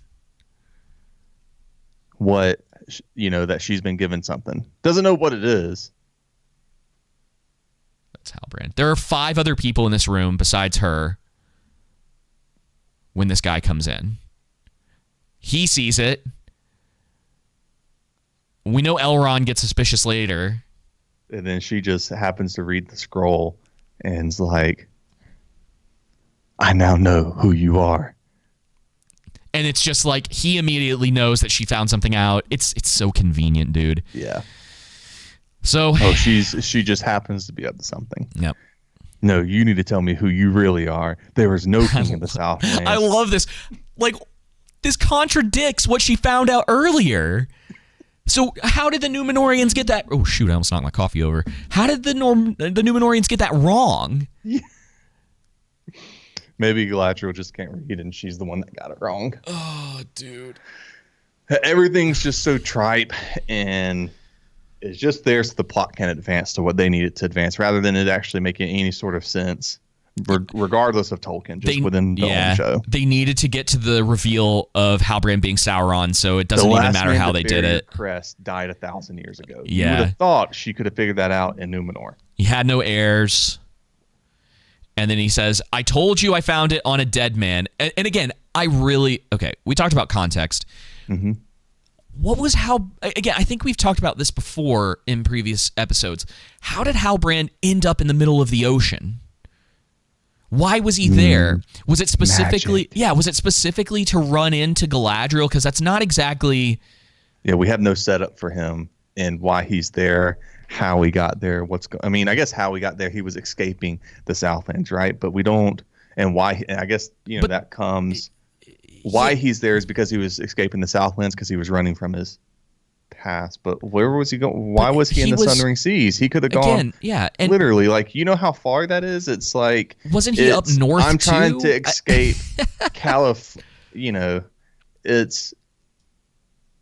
it's just dumb. It's like I'm trying to escape Maine, and so I go to Hawaii. But like I'm in the Pacific Ocean getting there on a raft. You know what I mean? But then, rather than it's like, well, bro, you could have just gone to New York. And what was his or to California or to Florida or it's Did he know Galadriel was going to be there? Yeah, Why is he specifically in the Sundering Seas? Because was he there because he knew that he would run into Galadriel if he was in the middle of the ocean, or was it coincidence? Yeah. And if it was coincidence, like what? Like where? I have to think about this for a little bit because it's messing with my head and the like timeline of how we got from him being in the middle of the ocean and running into Galadriel to now we're here. Yeah. I guess it's somehow, even though they show Halbrand being extremely powerful, somehow Adar was the one to run him out.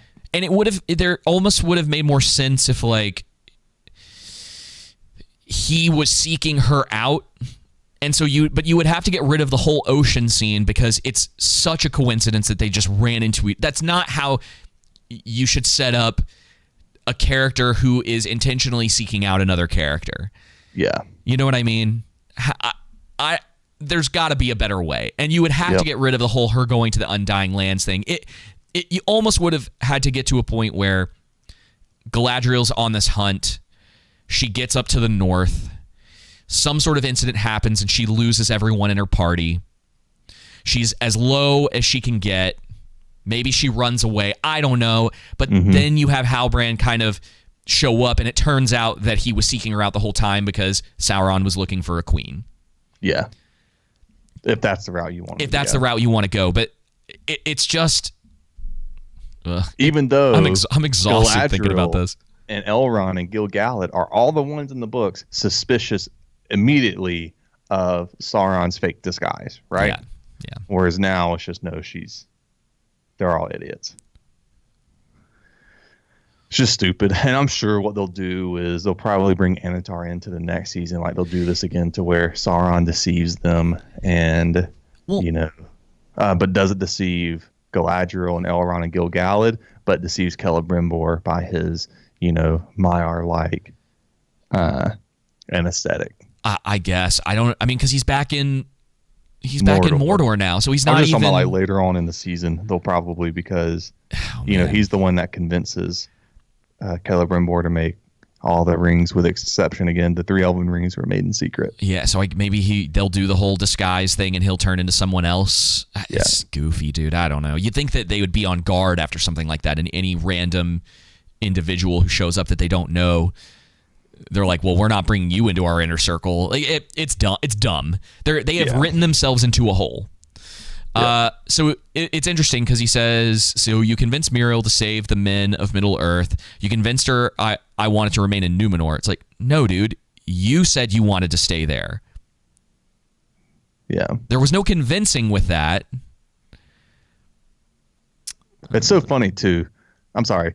I got to say this. It's so funny, too, how basically what happens in the books is Anatar, the Gwathai Mirrodin are the elven jewelsmiths, right? And they're super amazing. And Celebrimbor is like their leader, right? And when Anatar comes, when Sauron comes as his fate decides, he teaches and assists them, right? And he convinces them to make, the 7 rings for the dwarf lords and the 9 for men, right? Yeah. And then after Anatar leaves, Celebrimbor then forges the 3 rings and secrets. I don't know, everything's just so convoluted in the show. It's just the timeline is all off for me. So then he says, I've been awake since before the breaking in the first. This whole, you could probably spend a lot of time breaking down this specific scene and how the setup to pay off for this. This is not a satisfying payoff at all. No. Especially because of how on the nose they've been to that who he was for the audience, right? It would have been better to really not show it and only to be revealed when it's revealed to Galadriel. A lot of people still didn't see it coming, man. A lot of people were like, "Oh no, he's like some other character." Yeah. He says, I've been awake since before the breaking the silence. I have had many names in that time. There she goes, going stabbing. Here I go stabbing again. What's that expression on her face?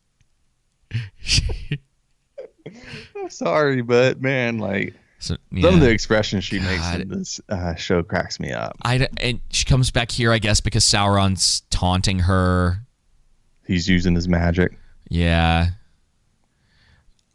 And it's just her talking to Finrod, and she knows that it's Sauron. And I love this part. Do you remember what I whispered to you under this tree? And I'm just like, why are y'all bringing that back up? And how would Sauron know that? Yeah.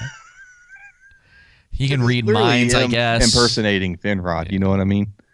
And here's the thing. Setting up your villain, or this reveal, having him now showing the different types of abilities that he has, I don't have a problem with that, because what you should be doing, and for a satisfying payoff, is that you should be able to go back to the beginning of the season to watch it again, and there have been subtle hints that he's been able to do stuff like this. This is what we were talking about earlier. That's how you want to set that up, is like, okay, so we need this big reveal at the end. We need to establish Sauron's abilities, like what he can do, how that works. And you can have little hints, like I said, going through the whole season to get to this point. So you're like, oh, yeah, he was manipulating people. Oh, that's what was going on in this specific instance. You want that. You don't get that. That's not how any of this. No, it's not how this works. He just get scenes of Galadriel talking to Halbrand about, her brother and, things that he said to her and stuff like that. Yeah. It's all just it's magic. Don't think about it. It's fantasy. They're using magic. You know. It's fantasy, bro. Anything can happen in fantasy. Yep. No rhyme or reason or anything involved in that. And so this is where he gets his sad spill. Once Morgoth was defeated, it felt like, a hand was released from my throat or something of that sort. And he's like, I thought I could finally be free. And it's a play on Sauron going to the Valar. It's a play on Sauron going to the Valar, seeking repentance, but he actually doesn't want repentance, and he ends up leaving. But just poorly done, just a way worse version of that. And again, weren't there, at least according to the show, weren't there a couple centuries between Morgoth being defeated and when she runs into Halbrand on the raft? Yeah, I think they're supposed to be 1,000 years apart. So, what was he still? What was he still doing? And right after Morgoth fell, Sauron took up his armies, and then something just randomly happened to all his armies. Sauron's just like, you know what? Everybody just disappeared. Yeah, I don't. But I guess we get some of that pieced together with Adar, that Sauron was trying to do these experimentations, and then because I love my children, I fought and I ripped them in half, which again doesn't make sense because of how powerful Sauron is. Yeah. All right. And so they're going through this whole thing. And I do think that's a good shot. The reveal. Just like you're just looking at it, you're like, okay, that's nice. I was just happy. But it doesn't matter any. Yeah. I was just happy they did this to make it evident who he is. Like I was saying before, the only reason that this shot and the thing they do at the end where he's walking up to Mount Doom, or he's like, Mount Doom's in the distance. The only reason that's like excellent is because there isn't any wiggle room for them to be like, no, we were wrong, or for anyone to be like, no, that's not what that meant. Dude, it's very clear. It's very clear. First off, hilarious that they repurposed the line from the, you're going to be the greatest queen, stronger than the foundation of the earth, and all that bull crap. I would make you a queen, fair as a sea in the sun, stronger than the foundations of the earth. Like, come on, dude. Talk about using that in such a poor way. That's where Galadriel gets it for the Third Age, when she's tempted by the ring and talks to Frodo. And then also, by the way, I don't know, did you like how Celebrimbor, I forgot to say this, but said, I think when he was talking to Gil-galad, we could use it like a key with a dam or something like that to let loose. So stupid. It's so stupid. What were... I forgot to laugh at that, and I just wanted to appreciate the horrible writing with that. Yep. But yeah, so Halbrand goes on to continue saying, hey, we'll rule Middle Earth together, and Galadriel's like, or Halbrand says, we'll save Middle Earth together, and Galadriel's like, or rule, and then she says, that's why I would never be by your side, and old Sauron gets mad. Yeah. How dare you reject me? Well, and it's one of those things. And this just teaches you that for women, you can almost make an evil person that killed your family, that you can care for them, and where was I going with it? That you could almost turn them. Like, hey, keep on that road. Yeah, I can change him. Yeah. That'll be her plot point next season, is she's going to try to change him instead of trying to kill him. But yeah, rejects it. He gets, look at all the angry. Oh, dude, that shot. I was dying during this scene. Just oh, man. The play on the eye there. Look at this. You see the play on the eye of Sauron? There's another one later, too. So, he's still messing with her. I guess he was literally trying to drown her in reality, because she wakes up in the pond. See, I thought this was a pond, and then he refers to it later as if it's a big river or something. Yeah, the Glanduin. Yeah, and I'm like, what? It's like, dude, she was in a pond next to this little area right here. Like, I guess it is. It was one of those things I was like, that just felt off to me. Yeah. Oh yeah, okay, I guess it is kind of a bigger river. This does. I just thought that was kind of funny. Okay, so. Yeah, I pulled her out of the Glandrin. Where is Halbrand? He is gone, and I doubt he will return. And should he ever, none of us are to treat with him again. But she doesn't. And you would think he's Sauron. That's when Elrond rescues her from the Glanduin. You would have think that she would have immediately told him, "Hey, Halbrand is Sauron," and then told Celebrimbor. Yeah, right? Yeah.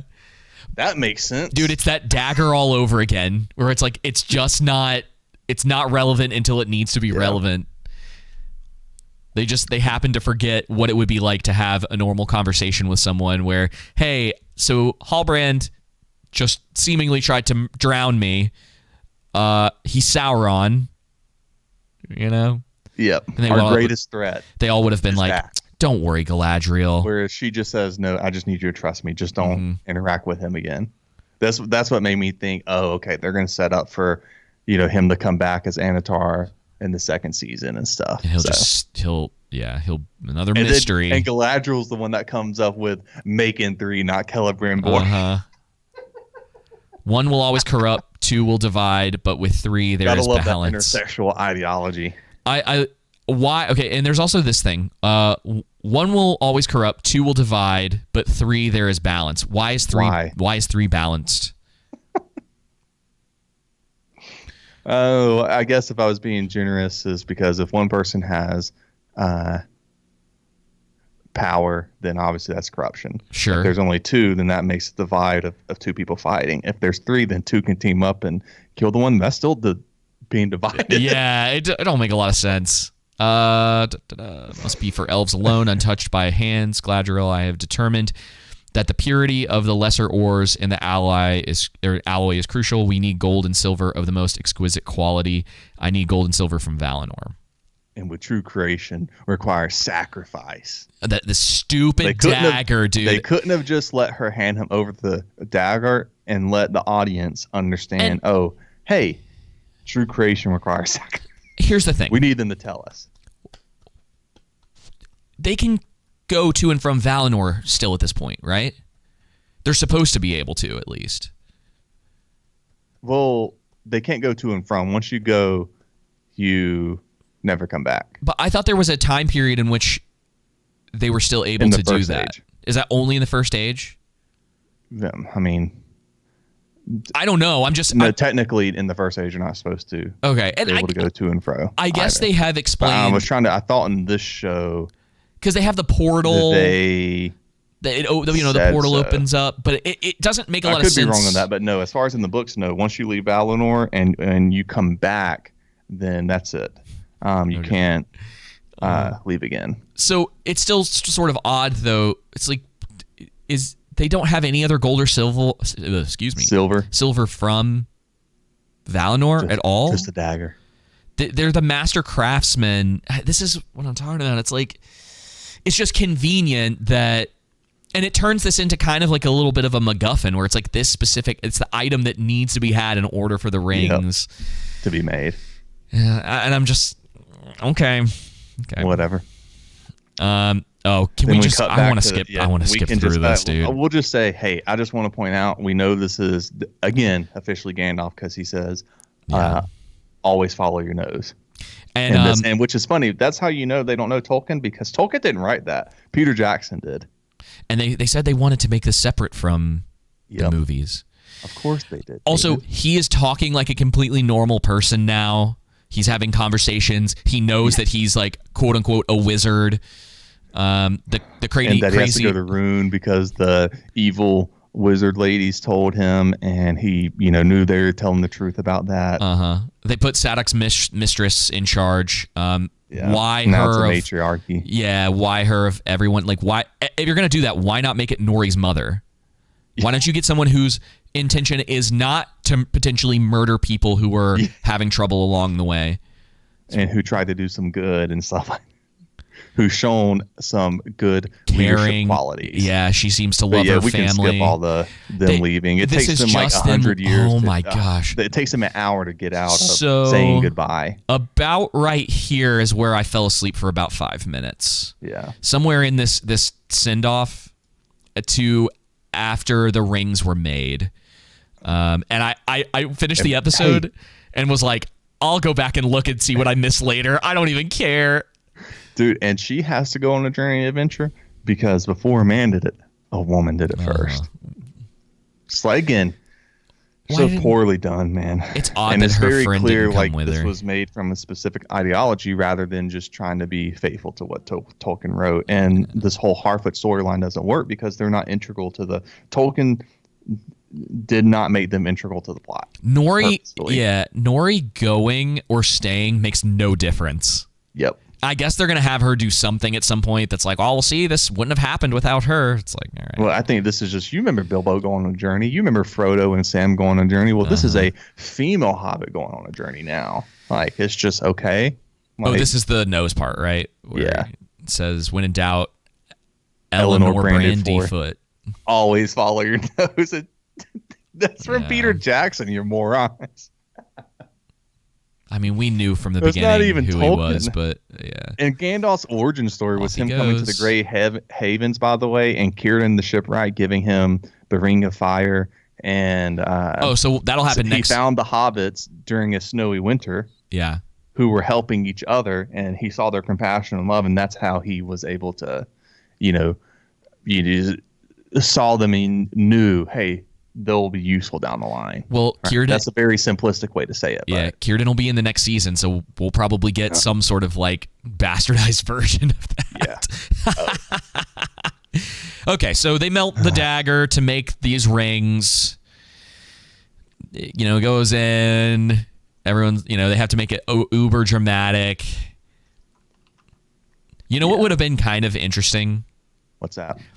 And I guess it's not that big of a deal, but what if like a plot point for them to actually be able to create the rings is that they needed fire from Mount Doom for a specific reason, just as like a callback, and so they have to go into like enemy territory to get that done.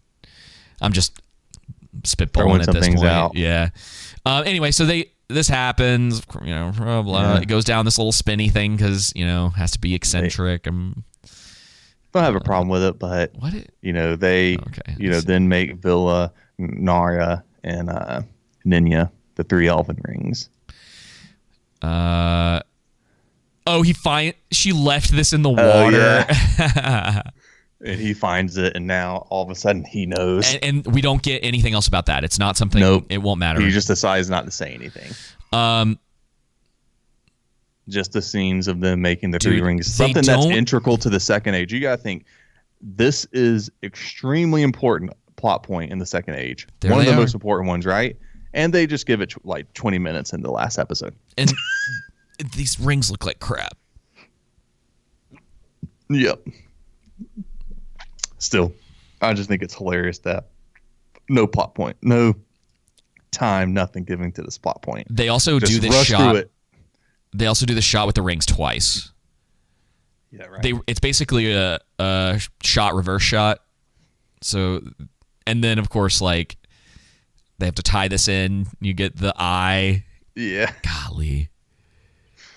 And there he is. Brand, looking in the Mordor. I actually don't. Big battle for Adar and Sauron coming up next season. Yeah, I don't hate this little background image of the volcano.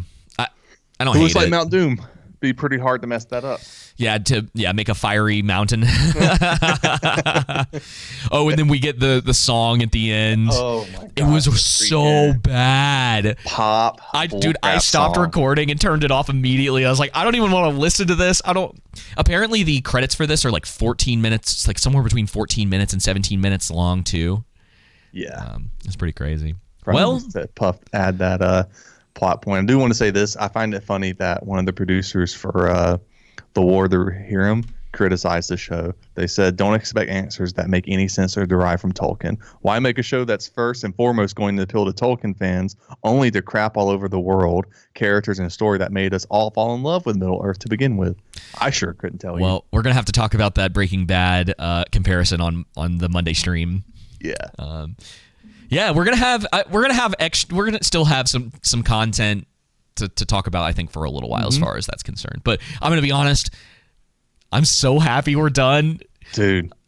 It's such a relief. Isn't that sad to say that something with Tolkien, the greatest fantasy writer, that we're glad to be out of one of his shows? I think I need a palate cleanse. I'll probably end up watching Lord of the Rings to cleanse from this, and then I can't wait for War of the Rohirrim. Yep. Well, I'm still trying to get you to watch Spy Family too. Oh yeah. Okay, maybe I'll palate cleanse there's good content out there. People just have to kind of be willing to look for it.